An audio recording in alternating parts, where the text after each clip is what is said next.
Washing মেশিনে আমি কিভাবে খুব সহজে কাপড় চোপড় পরিষ্কার করি সেই ভিডিওটা নিয়ে আজকে হাজির হয়ে গেলাম। আসসালামু আলাইকুম, বন্ধুত্বের মিষ্টি বন্ধন থেকে আমি আফরিন ঢাকা থেকে বলছি। সবাই কেমন আছেন? আশা করছি দেশ ও দেশের বাহিরে যে যেখান থেকে বসে আমার আজকের ভিডিওটি দেখছেন সবাই সুস্থ আছেন, ভালো আছেন। আমরাও আলহামদুলিল্লাহ ভালো আছি। নতুন আরেকটি ভিডিও নিয়ে হাজির হয়ে গেলাম। আজকের ভিডিওটা একটু অন্যরকম। আজকে আমি আপনাদের সাথে শেয়ার করব আমি কিভাবে কাপড় চোপড় খুব কম সময়ে আর খুব সুন্দর পরিষ্কার করে ওয়াশিং মেশিনে ধুই।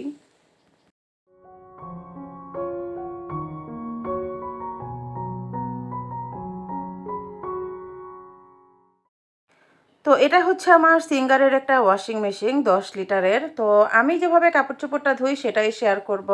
তো এখানে অনেকগুলো ফাংশন আছে, নর্মাল আছে, স্ট্যান্ডার্ড আছে, কুইক আছে, ইজি আছে। আর আপনি যদি কম্বল ধুতে চান সেটা ব্ল্যাঙ্কেট আছে, জিন্স আছে, অনেকগুলো অপশন আছে। তো যেহেতু আমি নর্মাল কাপড় চোপড় মানে যখন যেভাবে ধুই সেটাই শেয়ার করব আপনাদের সাথে। আমি সবসময় স্ট্যান্ডার্ডে দিই, আর স্ট্যান্ডার্ডে দিলে আমার 7 লিটারের মতো পানি লাগে আর সময় লাগে 38 মিনিটের মতো। তো 3বার এই মেশিনে কিন্তু 3বার অটোমেটিক পানি নিবে, আবার 3বার পানি ফেলবে আর পরিষ্কার করবে। তো প্রথমে কিন্তু আমি দেখতে পেলেন আমি পানিটা অন করে দিলাম, মানে সুইচ দিয়ে দিলাম আমার যা লাগে আর কি, ফাংশন দিয়ে পানিটা পড়লো। তারপরে আমি প্রয়োজন মতো হুইল পাউডার দিয়ে দিলাম। আপনারা চাইলে লিকুইডটাও দিতে পারেন, আমি দুটো দিয়েই করি। তো আজকে আমি হুইল পাউডার দিয়ে আপনাদের সামনে দেখালাম যে পানির মধ্যে হুইল পাউডার দিয়ে তারপরে আপনারা কাপড় চোপড়গুলো দিবেন। এতে করে খুব সুন্দর ফেনা হয় আর কাপড় চোপড়টা খুব ভালো করে পরিষ্কার হয়। আমি তো এভাবেই করি, সব কাপড় চোপড়ই পরিষ্কার হয়ে যায়। অনেকেরই ধারণা, এমনকি আমারও ধারণা ছিল যে ওয়াশিং মেশিনে ভালো করে কাপড় চোপড়টা পরিষ্কার হয় না, কিন্তু আমি যখন দেখতে পেলাম যে না, আসলে তা না, কাপড় চোপড়টা খুব সুন্দর করে পরিষ্কার হয়। দেখতে পেলেন পানি কিন্তু ছেড়ে দিয়েছে, আর এই যে এটা একটু চক্র, মানে চক্র করে ঘুরবে আর কাপড়টাকে খুব সুন্দর করে পরিষ্কার করবে। তো দ্বিতীয়বারের মতো আবারও পানি নিচ্ছে, এরকম করে কিন্তু 3বার সে পানি নিবে, মানে মেশিনটা পানি নিবে আর পানি ফেলবে, আর তারপরে আবার সে এভাবে করে ঘুরে কাপড়টাকে পরিষ্কার করবে।